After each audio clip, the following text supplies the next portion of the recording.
The stronger the challenge, the better the response.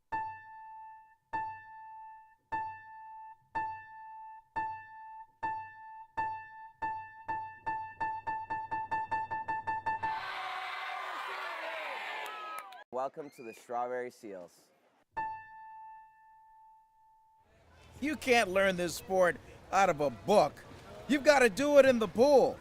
Yes, there were sharks in the water, but the seals kept their distance and swam away, all the way to victory. Hello, everybody. Another edition of In the Deep End with Coach Mehrad, and let's get right to it with Swimarin. Your impressions on that meet, where you won 53 of 60 events. You know, not so focused on the winning for this one, because our team was more than twice their size. So, you know, sometimes there's not a lot of parity in Marin Swim League in terms of some of the teams that are a lot bigger than others. We also have a year-round program, which they don't have. So, on the point side, is oftentimes it can be a mismatch depending on kind of the infrastructure each team has.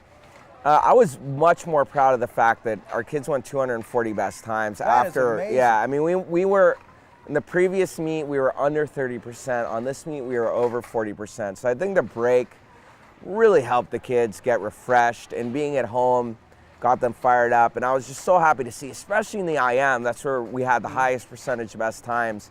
The kids they've been training hard, and you can see it's taken effect now, and the kids are really swimming the meets well. And across all the events, we had a good percentage of best time. So it wasn't just the IM, but the IM in particular was really nice to see that. I wanted to touch on the fact that these kids have really been working hard. You put in the effort, you keep coming to practice, and you get faster.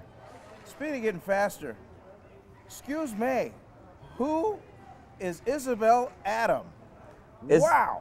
I mean, just out of nowhere, like a shot in the 8 and under breast. Yeah, she's just been listening really well in practice. She tries extremely hard to do everything well. She's a really good-natured kid too, really happy, and brings a lot of joy to her teammates. Has a lot of friends on the team, and I think the focus on technique that she has been able to kind of cultivate in practice, her great focus are paying off in best times, because in the last 4 or 5 weeks her technique has just improved tremendously. And especially in the breaststroke for an 8 and under, they don't go fast, they don't make all-star cuts unless they actually learn how to do it. It can't just be talent. And I think her focus and her ability to listen and practice is paying off. Could the same be said for Sophia Brunswick? She is another one that really shined over the weekend. Sophia, another kid working really hard in practice. Good size, she'll ask questions about I love it when kids are asking when we're working on some kind of specific technical focus. If they come out and they ask, did I do this right? Am I is this aspect what we're working on correct? She's been asking a lot of questions, which is indicative of a kid who really wants to improve and wants to, more than anything, improve their technique. Individually, same as usual for some of your older kids, your younger kids. Nikki Glenn had 3 wins. Cooper Bonds had 3 wins. Easy, Ethan Zener, 3 wins. Maury Gatner, 3 wins. Grace Doherty, 3 wins with that one. So, again, I mean, the elevator kind of keeps going up as the season rolls on. I'm particularly happy about Grace. It can be pretty hard to get the 15 and 18s to practice. They got a lot going on, especially this time of year with finals. School's pretty hectic around here. And robust social lives. Also, with the fact that there's not tons of 15, 18s on the team, there's not as much in it for them socially speaking in terms of socializing with their peers. She's been coming to practice regularly, working really hard, setting a very good example for all the younger age groups. And it's not just this year. She's been, in a steady, improvement path for the last 4 years. And I think things are coming together for her. All her work is bearing some fruit, and she really deserves it. I was extremely happy to see that. The old saying is records are meant to be broken. Coco Quill re-breaking her team record or her pool record in her event, the IM, and and the backstroke, and then Nikki Glenn with a bum ankle comes in and re-breaks his own breast record. So shout out for them for their efforts as Absolutely, well. absolutely. They, you know, they're both really hard workers. They swim in groups where there's not a lot of kids their age. In fact, Nikki's the youngest kid in his group, and Coco is the youngest kid in her group. So they've been working really hard, and you know, it pays off.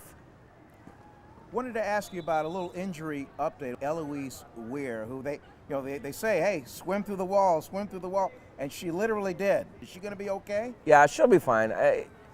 You got thin skin there, and you know, it's right on the bone, so it can be really painful for a kid, but she's a tough kid. I mean, for her age, she's extremely tough, and you know, I'm sure she'll be back and swimming fast. And I wanted to ask you about another thing. I mean, this is credit to you. I mean, yeah, normally, you know, coaches coach, and it's just about, you know, making sure they're doing what they're doing and being technically sound, but you have to be everywhere and settle all these gamut of emotions and personalities out there. They can be upset because they don't get a best time, or upset for whatever reason, and boom, you're right on it with a calming presence. I saw that a couple of times over the weekend.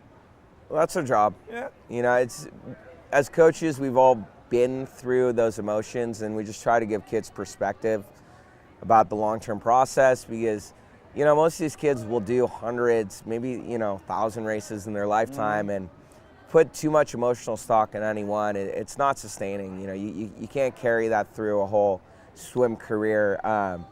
It drains the kids so much. So what we try to do is, you know, when a kid's upset, just keep it in perspective that it's one race, and there's going to be many more in the future. And some aren't going to go their way, and you know, the main thing they got to do is just stay focused on what's next, not what they can't change. Speaking of what's next, let's focus on something for the adults out there. We can't pimp this thing enough. The annual Seals Splash, the social event of the year. It is going to be this Saturday night, 7 to 11, Wellington's Bar in Sausalito.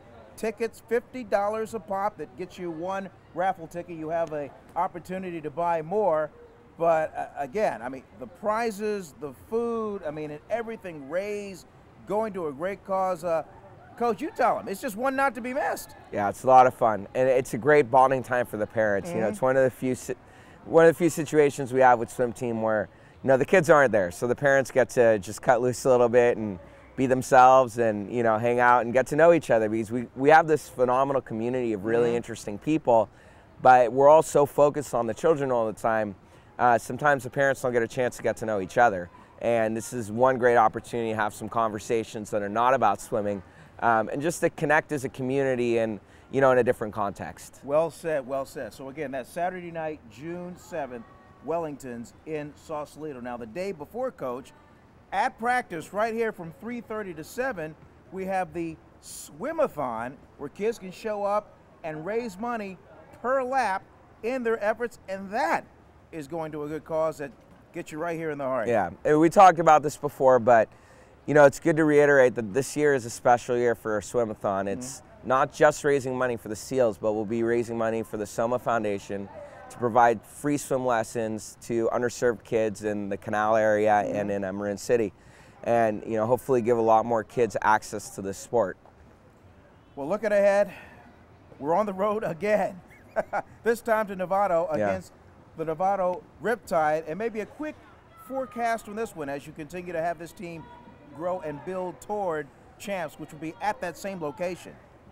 That's a great point. I'm hoping that the swimmers take this opportunity as a champs rehearsal. You know, because this is a big pool, and it can be intimidating for some kids, just the sheer size of Indian Valley pool. I mean, the lengths are the same, but sometimes they get a little thrown off by being in that environment, and this is a really good chance to get accustomed to the place they'll be swimming championships, to kind of rehearse the things they'll need to work on, you know, 6 weeks down the line when we swim at champs.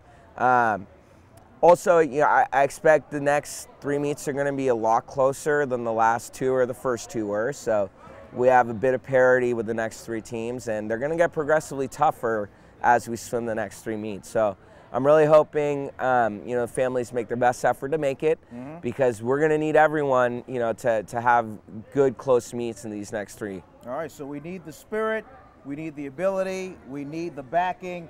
We need you out there. That's going to do it for this edition of In the Deep End with Coach Mehrad. And speaking of spirit, we're going to leave you with some of the spirit that we enjoyed over the weekend from that Swimarin week.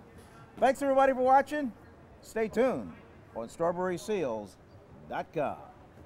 Come on, Marno! Come on! Go, Skylar! Come on, Skylar! Yes, Skylar, come on! Let's go, Leah! Move!